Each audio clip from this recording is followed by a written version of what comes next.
Do the best you can until you know better. And then when you know better, do better. Maya Angelou. So let me ask you a question. What if you know that you should do better? You know that you should save because life happens. You know that you should be investing for the future you. You know you should stop overspending so that you can have control over your money rather than your money having control over you. But let's be honest, the struggle is real. The struggle to save our money is real. So even when we're doing our best, maybe you are binge listening to financial podcasts. You're reading every money book. You are downloading the latest, greatest budgeting apps. You're even watching videos just like this one. You feel like you know a lot, but for whatever reason, something is just not clicking.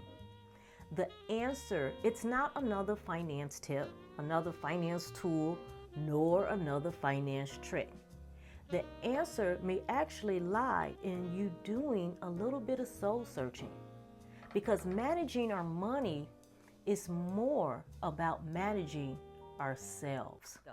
Hey there guys, Renee Collins here, CPA financial planner and the founder of Retire Ready, a company that is dedicated to helping first-generation wealth builders to save money, to invest smart, and to build wealth. Here we believe in leaving legacies, not liabilities. Here's what I want to talk about today. I want to talk about our money and our emotions. We have been taught that money is about math, about numbers in a spreadsheet, and that if we just get the right budget, if we just save a little bit more, everything is going to be okay. But managing our money is so much more than numbers in a spreadsheet. It is deeply personal. It's tied to our past, it's tied to our future. It is a part of our identities, and it impacts our relationships, our sense of security and safety. And so what that means is that when we're making financial decisions, we're not just making them with logic alone. We are making these decisions with our hearts, with our bodies, and with our emotions. Let me give you a perfect example. A couple weeks ago, I was watching Pixar's movie Inside Out. And if you've never seen it, it's about this little girl named Riley and the emotions that are going on inside of her head. There's joy, there's sadness, there's fear, there's anger, and then there's disgust. Each one of these emotions, they are playing a role in how Riley sees the world and how she responds to it. So basically, her perspective of the world. The same thing is true of how we are seeing the world. Imagine this. Imagine your financial life has a similar control panel like the one that Riley had in her mind.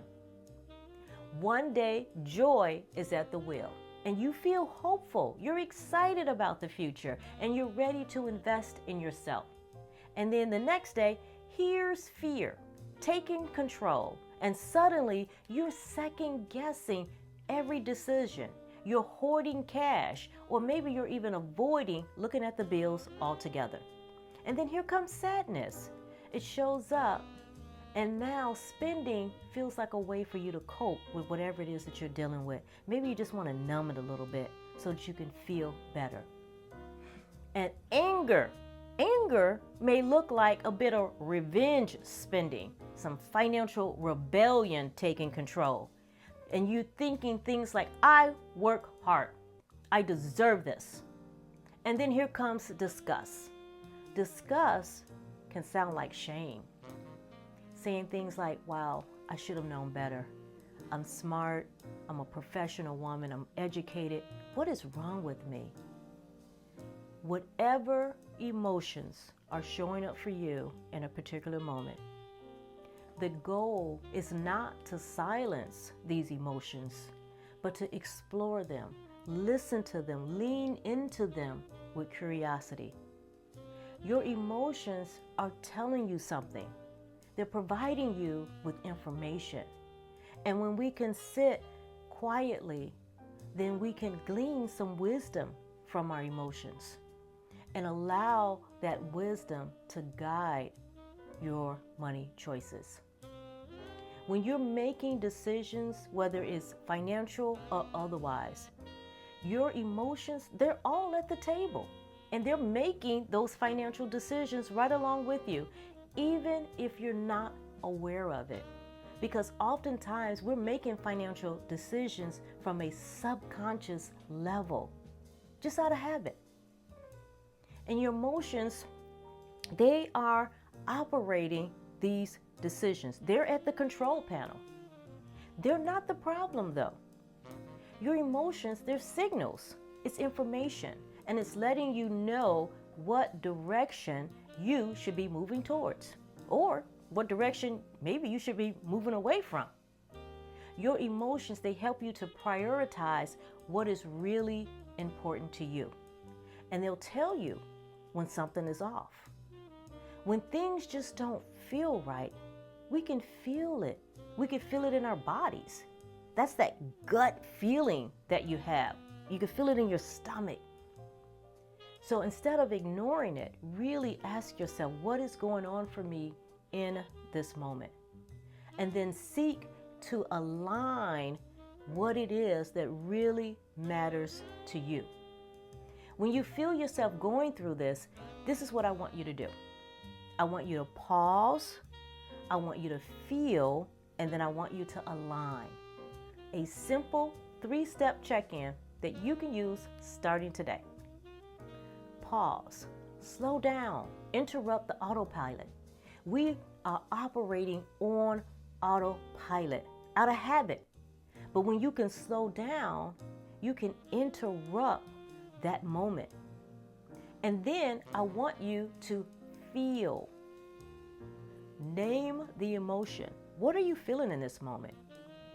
Is it stress? Is it fear? Is it shame? Maybe it's even joy. And then next, you're going to align. Ask yourself this: what do I need emotionally right now? What do I want financially in the long term? And then, is there a choice that you can make that will honor both? So let me give you an example. Let's say you've been working really hard and you're at this place where you just really want to take a vacation. But you also want to make sure that you don't derail your finances. So just take a moment to just pause and think about, what is it that you feel? Maybe you feel tired and you need to take a break. Feel the emotion, name the emotion, and then align it. Tell yourself emotionally, I need rest. I need renewal. And next, ask yourself, from a financial standpoint, how will this impact my financial goals? Will this have an impact on my retirement? Will it have an impact on my ability to save for the things that really matter to me? And then ask, is there a way that I can make a choice that will honor both of these things? And maybe what that looks like is that you can take a shorter trip. You can do a staycation or do something on a local level.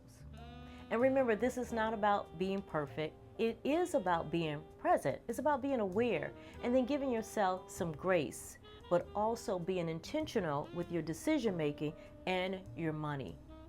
Real change is not going to come from forcing yourself to follow more rules. It comes when we can be still and we can listen. So listen to yourself and then give yourself some space to be a human being. When you stop pushing your emotions aside and start working with them, you don't just get better at managing money, but you also get better at managing you. And that is where true financial peace begins and how change occurs.